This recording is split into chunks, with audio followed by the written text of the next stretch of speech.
Welcome to the Sustaining Creativity Podcast. I'm your host, Mari Riesberg. Over the past several years, I've combined my degrees in acting and somatic psychology to share my sustaining creativity techniques with performers. And now I've decided to share it with a bigger audience that includes you. I believe we are all creative, and this podcast is all about that. I'll be interviewing people from all backgrounds, ages, and creativity experiences to share just how creative we all are. Today, I'll be chatting with Nora Wilhelm, social innovator, social entrepreneur, systems change advocate, and artist. Please enjoy Nora Wilhelm.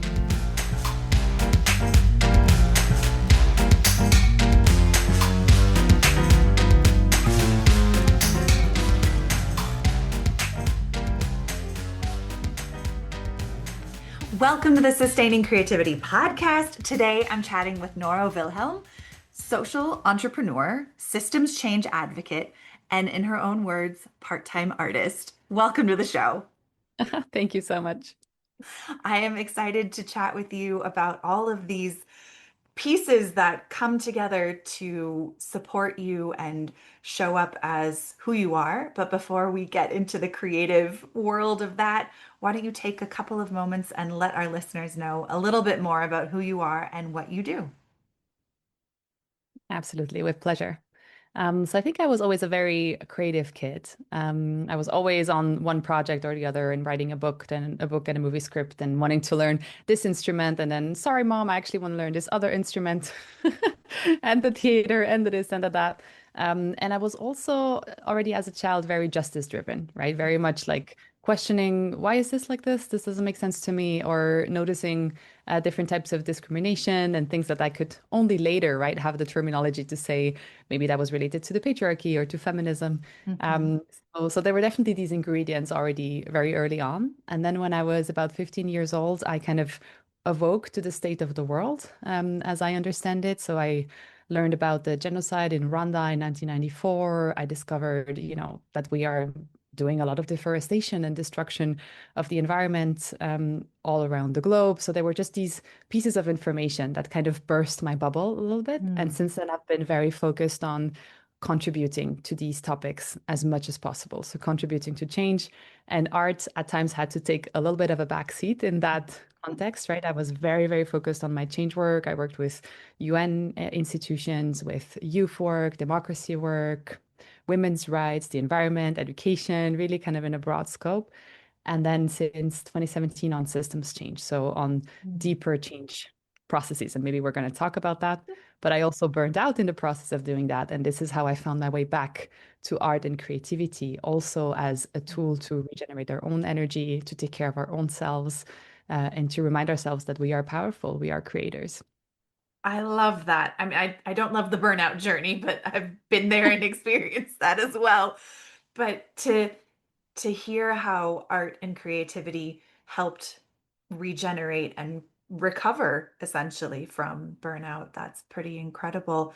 Would you mind for our listeners sharing a little bit more about systems change advocate and what that actually is? Sure. Yeah, yeah. Many people may never have heard this before, or just it's used like kind of casually, but never explained. So happy to take a few minutes to do that.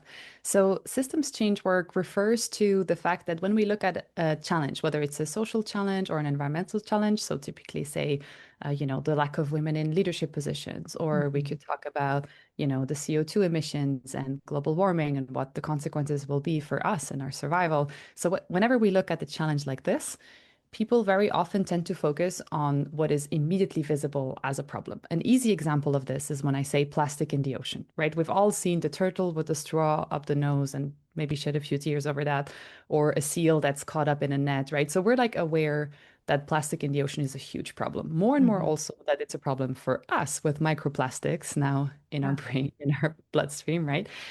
And the instinct of many people is to say, oh, I'll do a beach cleanup, right? Or maybe Mhm. some people will say, oh, I'll create a project that will remove plastic from the ocean. And of course, that's amazing and important. And please, everyone, if you're doing that, keep doing it. And if we keep putting more and more plastic into the ocean at the same time, of course, just removing it or just doing beach cleanups will not solve the issue at the root, right? And so Mhm. this is where systems change work comes in. It's understanding in all the different ways in which we are, in a way, fighting the symptoms.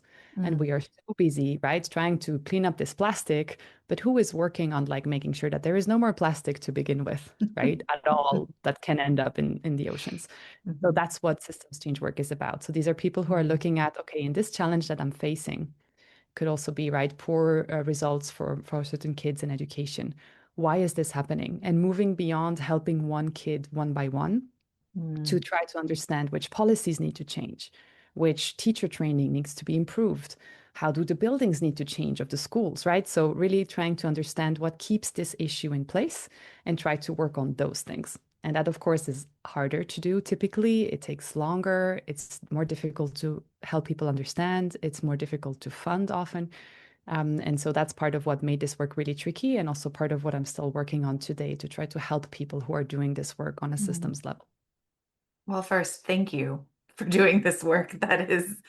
That's passionate and challenging, and how it shows up in the grander world system. And I can't imagine how many challenges you bump up against trying to change systems. So thank you for that work. Thanks. Yeah, definitely many challenges. Yeah, and it makes me think of how we want to put a band-aid on a lot of things, or and but to get to the root of something is similar in creativity. It's not about the end product, it's about the process and that experience of traveling through something and making changes, so the end result is so much more than we thought it could be. Absolutely. And if we transpose this to the creative process, it would almost be like buying a new journal or a new art kit, or, like doing Mhm. little things here and there. If there is a deeper problem of why I am depleted, for example, if I'm burnt out as an artist and I cannot create, and there's, right, like, or challenges around me, just Mhm. buying the new tool, that would be like the fighting the symptom thing. That's not Yeah. gonna really resolve the issue. It's really applicable to our own lives, right? For Mhm. example, reasons why I burnt out is not just because systems change work is so hard, is also because I had internalized the belief that I had to do everything I could to possibly Mm. contribute to change. And then being neurodivergent, taking that very literally, is like, when have I done all I could? When I Yeah. like fall asleep at the laptop, right? When I'm like completely destroyed at the end of the day, is that when I've done all I could? So like, what does that mean really? And so I, Mhm. I really had to do the inner work, the deep inner work of like realizing the patterns I was also bringing into the world, how I was replicating extractive capitalism in a way, even though, right? It's like this phrase, you cannot self-hate your way to self-love, right? In the same Yeah. way, like, how can I pave the way for a more regenerative and just future if I'm constantly exploiting myself?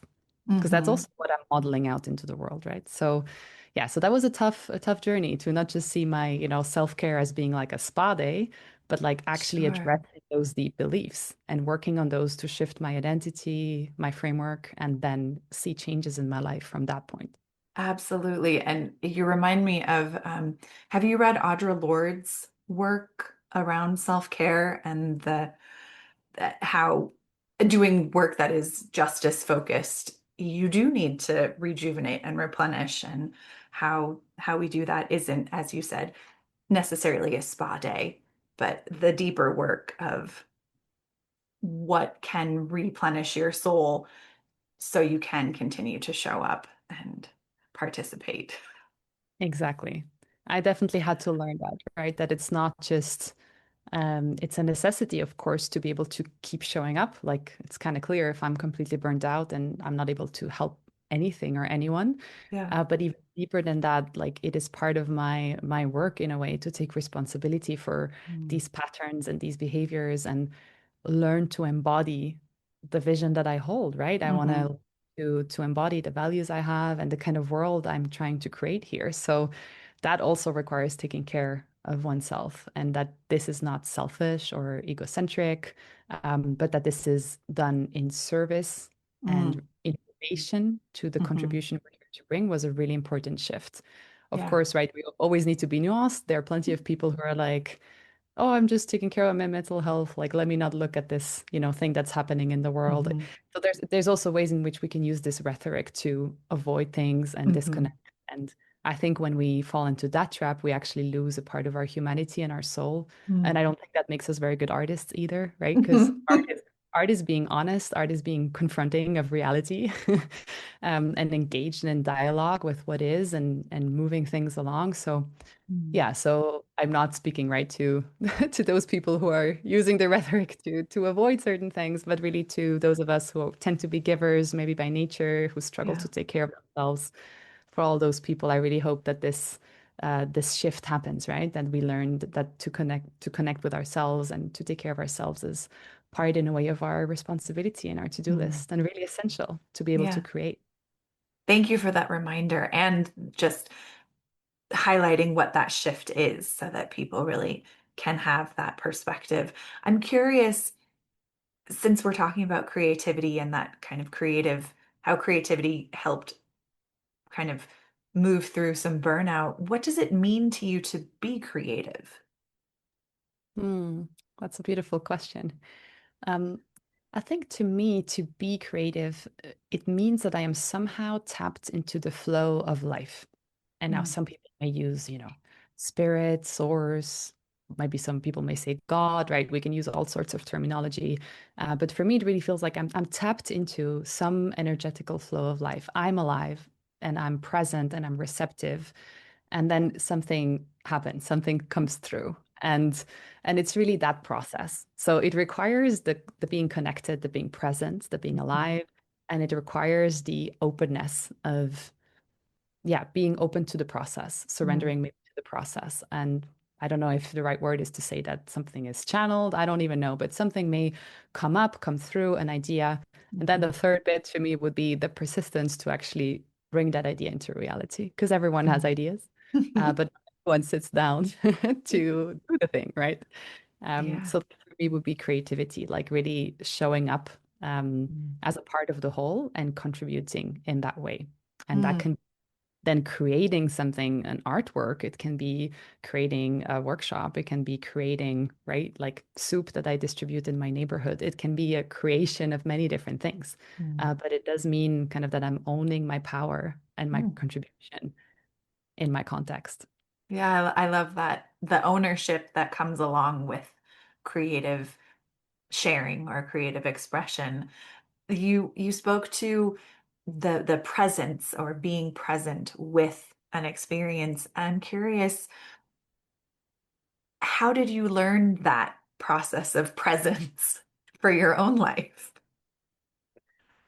I think I noticed it when it was absent a Mm. lot, right? So Hmm. sometimes I can only see something when, yeah, in its absence or when it's gone. And I noticed that, for example, poems particularly would come through for me when I was in very intentional spaces. So, for example, just earlier in July, I was a Dalai Lama fellow in the past years, and we gathered together as Dalai Lama fellows. And one of the things we did was mindfulness exercise, and we did a nature walk where you just very consciously, no distraction, no phone, no talking, Mm. walk in nature and observe, right? What are you Mhm. seeing? What are you noticing? What are you smelling?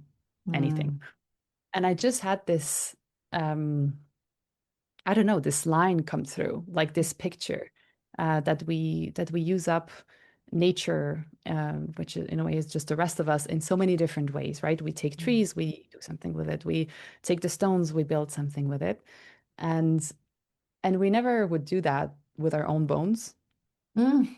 Mhm. Like this line just hit, like I don't know, it just came out of nowhere, and I was like, huh, it's true. Like we wouldn't, right? Like it kind of became this poem or this like almost like folklore like song that like when I die, take my bones and like Mm. turn it into a spoon so that Mhm. 500 years from now, someone may eat, right? Turn my Mhm. bones into a flute so that 500 years from now, someone may dance. So just this as an example, and just this very odd thought, right? That I would never have had if I would just be sitting here answering emails or talking to other people. It really required just this openness and this presence of being in nature and noticing a wall built of stones, noticing the bench made of a tree, right?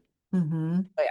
So I think that's kind of the discovery that I made, that also poetry would come through if I was sitting by a fire, if I Mm. was treat, um, if I was with other people who were also navigating the world in this open, creative way.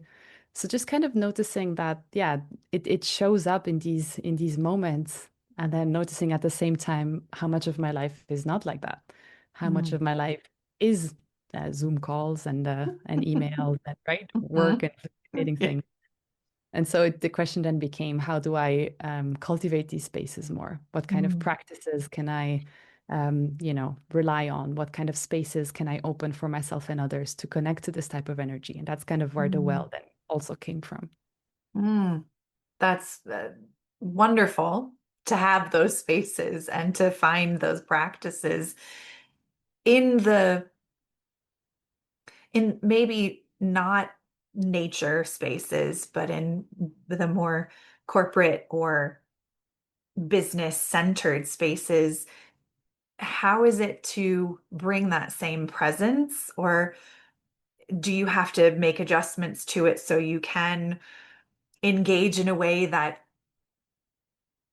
protection may or may not be the word, but to allow yourself space to be able to navigate people who don't agree with you or people who are actively working against what you're working towards? Yeah, I totally hear what you mean. There's definitely a sense of vulnerability that comes with navigating the world in this way, Yeah. and like opening up to things. And then if it's not a space that honors that or holds that in a careful, I'm going to say, or conscious way, Hmm. then that can also be very challenging. Mm.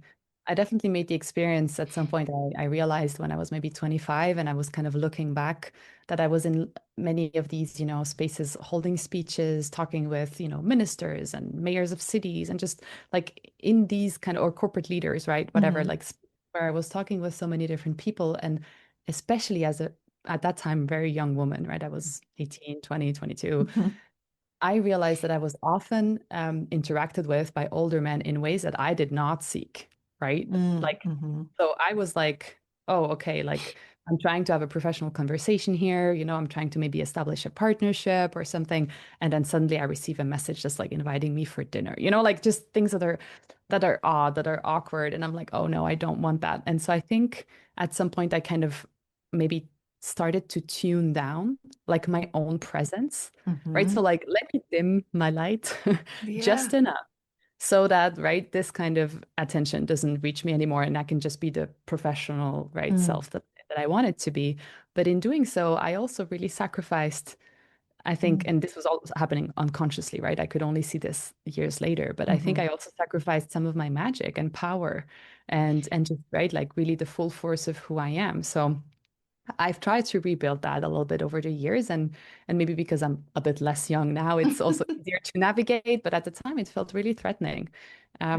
So yeah, I definitely remember that. And the other thing that comes to mind with your question is this realization that I think I also am different people, sometimes or slightly different people in different places. Mm. Um, maybe it's a Gemini thing, maybe it's I don't know. But like I do realize that when I'm, for example, showing up in a setting where it's very much about, systems change and this kind of work, it depends a little bit, but I will still be vulnerable, but the Mhm. vulnerability will not come so much from here, let me bare my soul with this poem, but it may come from exposing myself with the vision that I have for the world, Mm. which is also a thing that can be scary in this type of environments, right? Because many Sure. people are cynics, many people are like, enjoy hitting down on the people who have dreams. That's, I think, a commonality in many.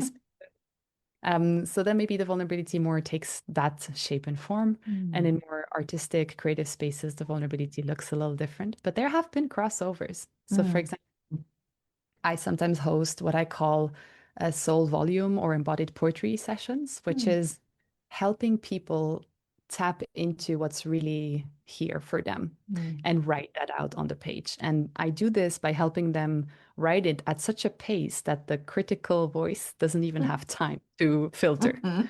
So I like really prompt them to get in a writing flow, right? And first Mm. it's just, random prompts. And then at some point it's, okay, now we apply a metaphor to something that is real for you, and then they just write in the same flow. Mm-hmm. And it's really, really powerful. And I've hosted that even in conferences that were about change work.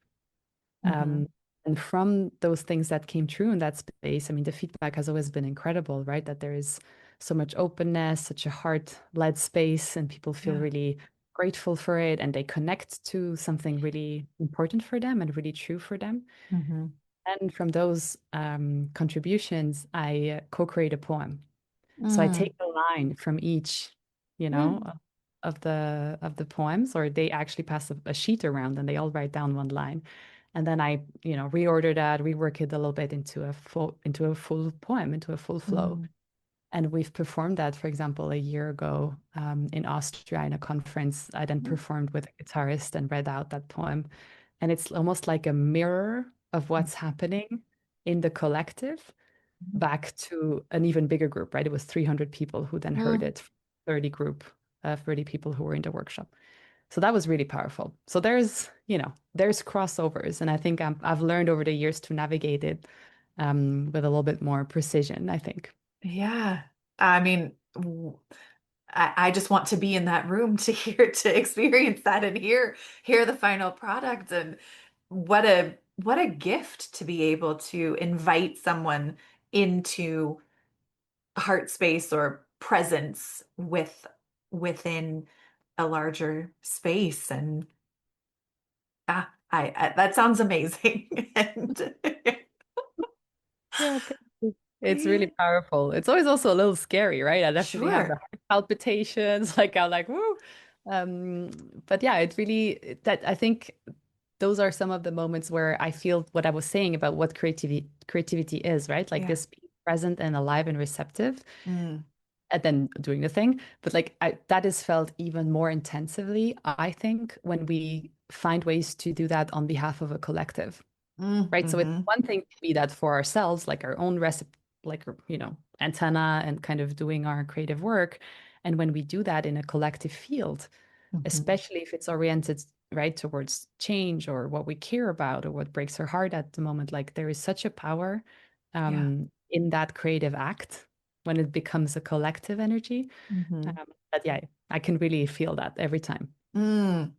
It must feel amazing to be in that space, that just that palpable creative, the shimmeriness that creativity has when things align and flow.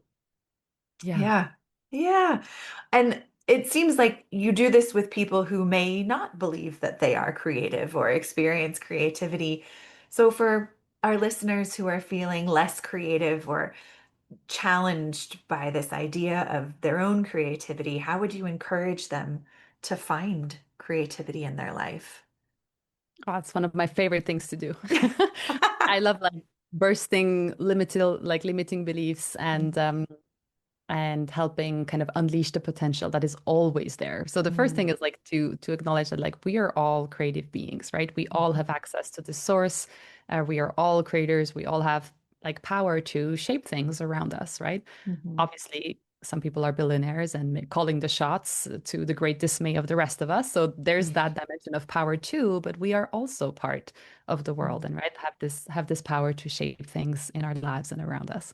And so to acknowledge that and then to realize that often when I meet people and they're like, oh, but I'm not an artist. Oh, but like, I'm not a musician. Nobody in my family is musically talented. It's all these like beliefs, right? That people have mhm, really wrapped this up in their identity.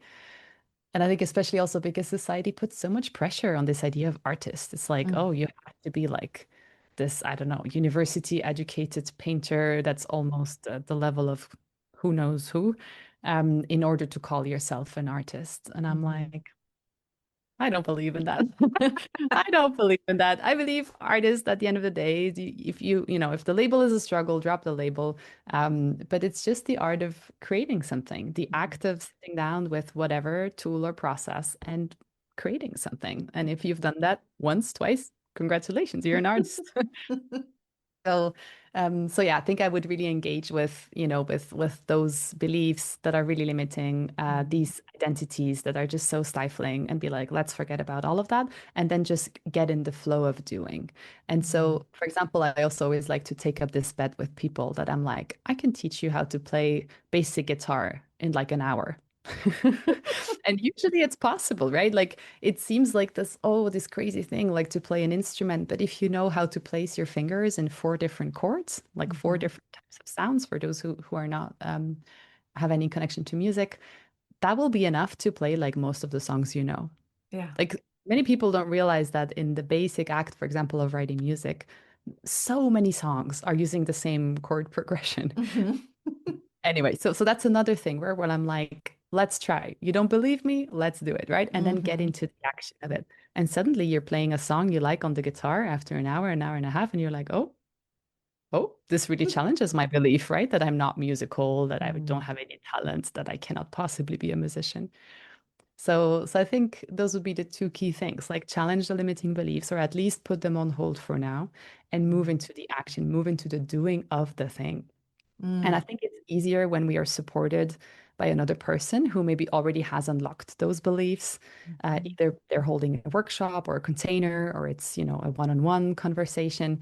But someone who can kind of talk to also like our inner child and be like, you're mm, safe, you're mhm. fine. We're here for the process. It doesn't have to look like anything, right? Yeah. We don't have to show this to anyone. Just like helps remove more layers of these fears and these silencing mechanisms so that the person can just be in the moment and do the thing. And Mm, after they've done the thing, that is already like a proof, right? Of mhm, against the belief maybe that they used to hold. So I think for anyone who's listening who's like, oh, I'm not creative at all, I don't know what to do, maybe it's joining a workshop, right? Whether it's with the well or like with any offerings, maybe it's finding a friend who uh, mm, plays the guitar and you trust to like just, learn a chord or two from. It can be so many different forms, right? Or sitting down mhm, with a pen and writing a journal entry. There you mm. are, you wrote something, you're a writer. Right? It can be baby steps, Yeah. can be small steps.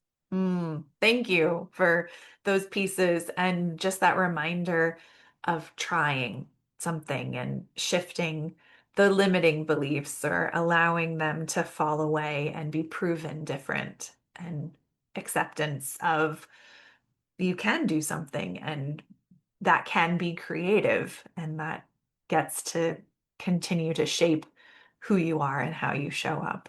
So, Yeah. mm, And definitely disconnect from like the outcome, right? Or the specific output. sure. Like it would be, I think it's also so stifling, right? To see like, oh, I would like to maybe play with clay, but I have to make a sculpture. Mm, Like, hmm like who said, right? Or like, oh, maybe I would like to paint, but I have to learn how to do a landscape, whatever, right? So there is also sometimes it can be beautiful to explore techniques. And of course, if you want to deepen, and learn how to make your own cup in pottery, right? Sure, like that's one way to be hmm creative. But I think there's so much power also in creative processes that are just for the process Yes. and what the process does with you and what you learn from it and the Mm, obstacles you may meet and how you deal with those, really just the process of the thing and the final outputs. In some cases, for example, I've been in workshops with someone I collaborate with quite well, where we worked with clay, and then at the end we gave the clay back to the earth. mm, So hmm we did it for the process to be grounded, to be really in connection with the earth, with right the thing we were working with.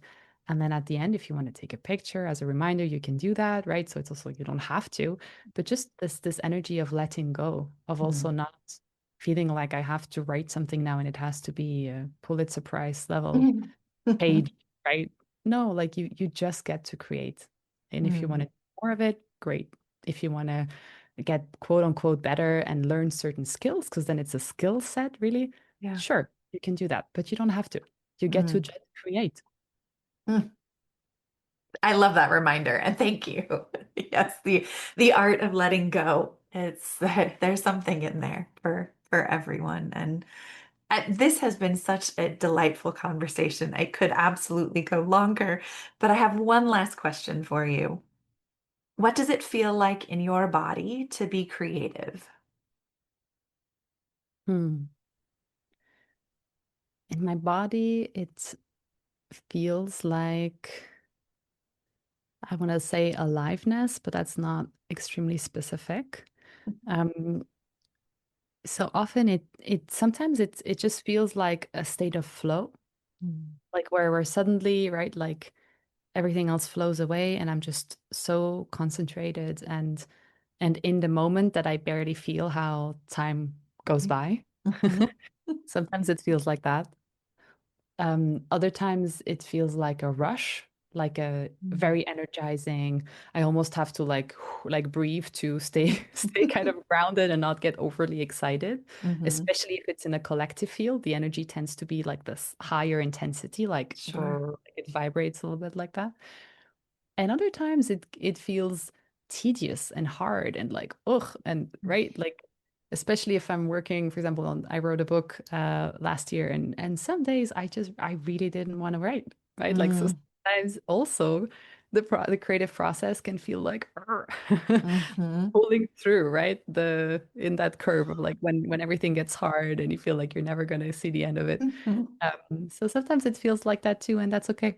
On those Mm. days, I just set the timer and I say, I'm going to write for 5 minutes and then I'm going to get to enjoy my cup of coffee or whatever. That's how it feels, and that's all right. I know that Mm. the high and the flow experience is going to come around again. Yeah. Well, thank you for that. And thank you so much for sharing all of the pieces and the work that you do. If people want to learn more about your work and how they can get in touch with you, how could they go about doing that? So under Nora Wilhelm, you will find me on LinkedIn, Instagram, Pinterest, all the different places. And if you resonate with the topic of change work, like of finding your contribution, maybe even you were like, oh, systems change work, I want to learn more about that, then Paraima is the place to go. Mm. And if you resonated more with the work, for example, on the soul volume writing or all this topic of creating art for the process and those spaces, then you could check out the Well Change Atelier. Beautiful. Well, I will put all those links in show notes so people have very easy access. And thank you so much for taking the time to join me today. It has been a pure pleasure. Thank you. Thank you for these beautiful questions and for this wonderful creative space that you're holding. Thank you.